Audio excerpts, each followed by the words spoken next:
Hey everybody, I don't know about you, but I cannot believe that March is coming to a close. This year, like the last few, are flying by, is flying by. They're all flying by. What is up with that? But I have to say, March was full of amazing books, and I have been so blessed to have such an amazing reading month. And today I'm here to tell you about 6 books that came out of March that I need to make sure make it on your TBR. So let's get started.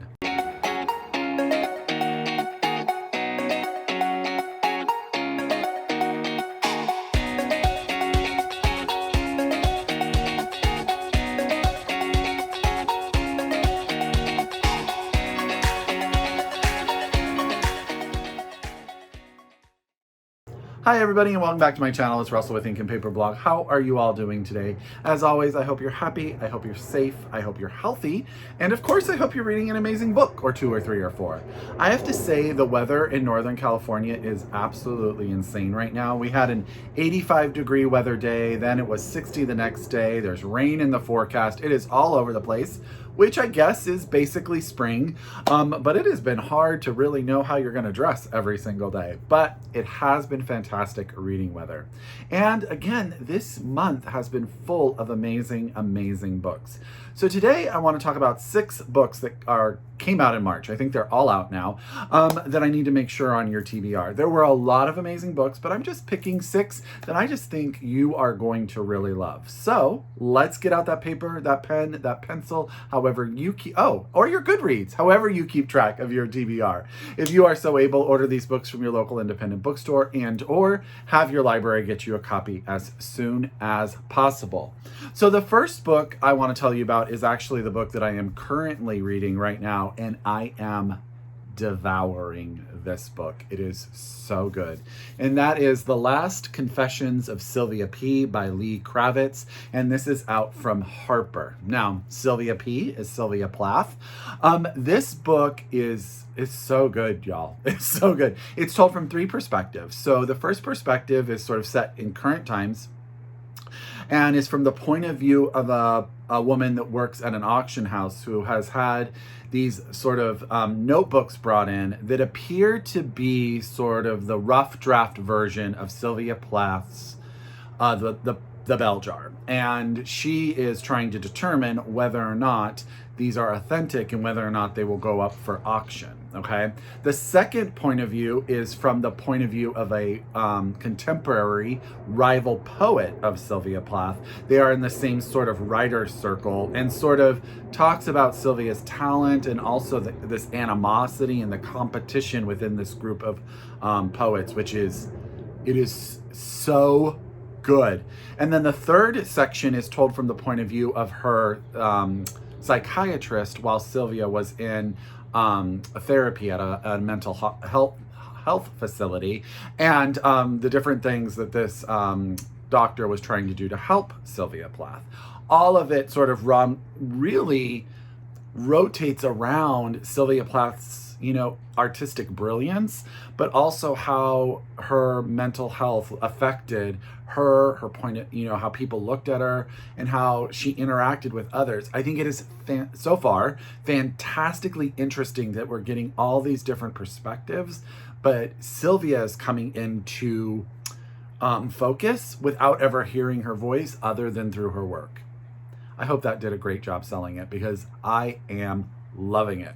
So that's The Last Confessions of Sylvia P. by Lee Kravetz, out from Harper Books. Sometimes I talk to y'all and I'm like, oh, I'm going along, and I'm like, hopefully everything that I'm saying is making sense. The second book I want to tell you about is actually the second book in a series, and that is Until the Last of Me by Sylvain Neuvel, and this is out from Tor.com. Now you may remember, I'm just going to hold up the first one. I talked about it in a wrap-up, The History of What Comes Next, which I absolutely adored. And my friend Paul, who actually read the first one and talked to me about it and got me interested in it, has already read this. I lent it to him because he wanted to know what was going to happen next, and he said it is fantastic. So in this book, in this world, we have a mother-daughter team that has sort of been in the world since its inception, coming forward in time, and they sort of go in a cycle. Mother, daughter, then daughter has a daughter, and then now it's mother, daughter again. And they are pushing America towards the stars. But they're also being hunted by a group of father sons whose only sort of point in the world is to stop what these women are doing. And it is fascinating because there's part of me that's like, it's sort of sci-fi-y, and you don't know if they're like really human, or are they really aliens, or are they how and why. Like, all of that comes together in such an interesting way. And the first book was just like, when it dropped, it was like a cliffhanger. And I cannot wait to read book 2. So I highly recommend book 1, but book 2, Until the Last of Me by Sylvain Neuvel, is out from Tor now. So I highly recommend getting your hands on both of them if you haven't read them. I can never remember, I'm so bad with series names, but I read his last series, the one about the robot hand found in the ground that turned into a robot. And I absolutely adored it. So I'm so excited that I'm like into this one too.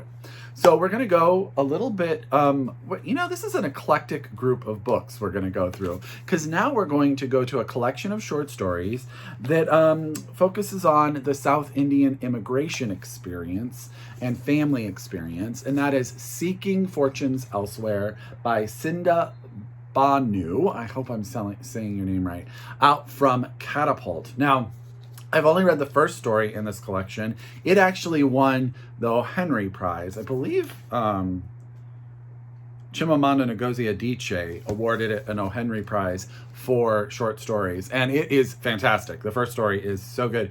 I don't want to spoil anything, but this book deals with it says in the thing, you know how hard I have when being concise about short story collections. It focuses on the dislocation and dissonance that immigrants see and their families as they confront the costs of leaving and staying, identifying sublime symmetries in lives growing apart. So I'm really into this one. I'm reading one story at a time. I think the cover is so adorable. And I love Catapult. So this is Seeking Fortune Elsewhere by Sindya, Bhanoo, and this is out from Catapult right now. You can get your hands on it. I don't have to say that. All of these you can get your hands on. I am going to do 2 Tor books in this just because one is the series and one is a novella. And I believe, if I'm not mistaken, is this her debut maybe? Marion, is this your debut? I'm sorry that I don't know this off the top of my head. Let me see. Oh no, this is not. This is not Marion's debut. So this is Comeuppance Served Cold by Marion Deeds, out now from Tor Books. This is set in the 1929 Seattle, sort of in that speakeasy sort of time, told from 3 different perspectives. One is a big city leader who is intent on punishing like low-level magic users, but he hires this woman to keep his sort of I'm gonna say rambunctious daughter under control. And then we have the owner of a speakeasy who is searching to find and punish the murderer of her husband. And the third person or point of view is a thief that comes to the town, and he's like assigned a job, and in doing so, it's going to cause all sorts of chaos. So I think this sounds really super fun. I think the cover is just absolutely gorgeous. And that is Comeuppance Served Cold by Marion Deeds. This is a word that I've never said in a sentence, to be honest with you. So whenever I see it, I always want to change it into my head. But I think comeuppance is such a fun word. So Comeuppance Served Cold by Marion Deeds, out from Tor. Okay.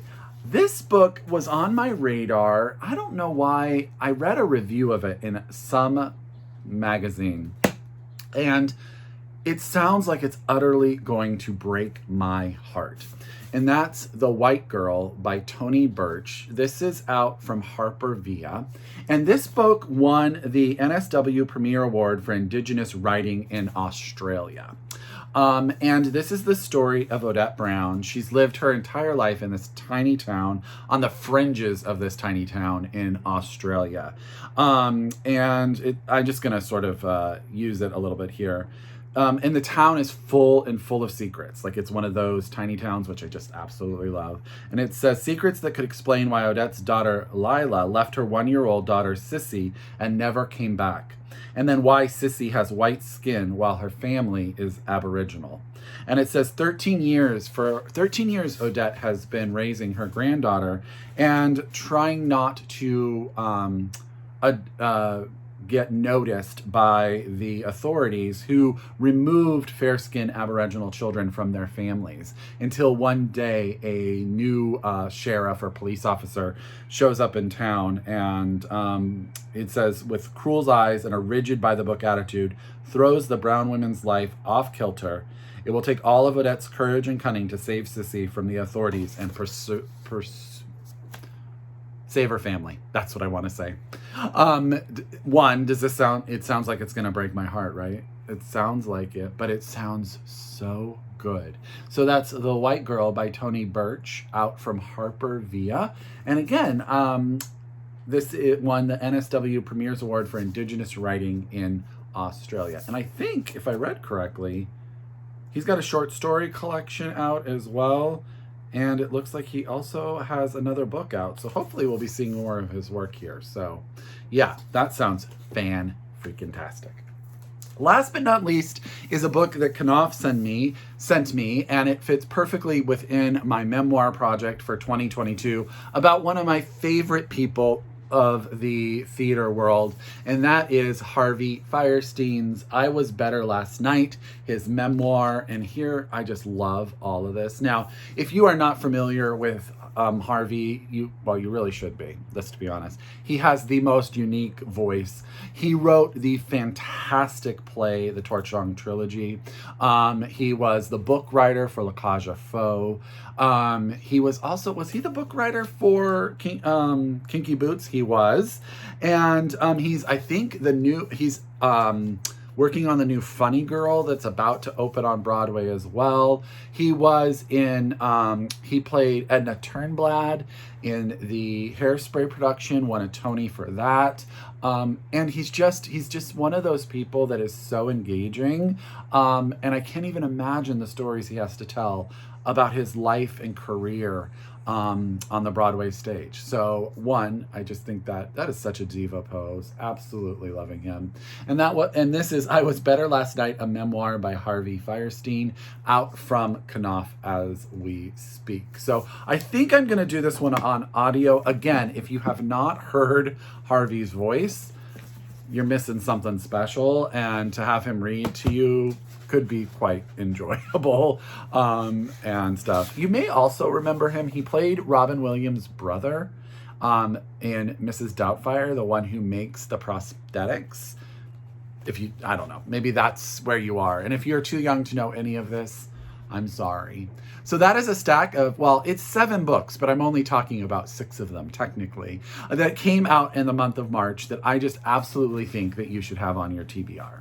So, as always, if you are new to my channel, thank you so much. I hope you subscribe. I hope you hit all the buttons and the bells and the whistles and come back for more. If you are a return subscriber, I could not do this without you. I thank you so very, very much.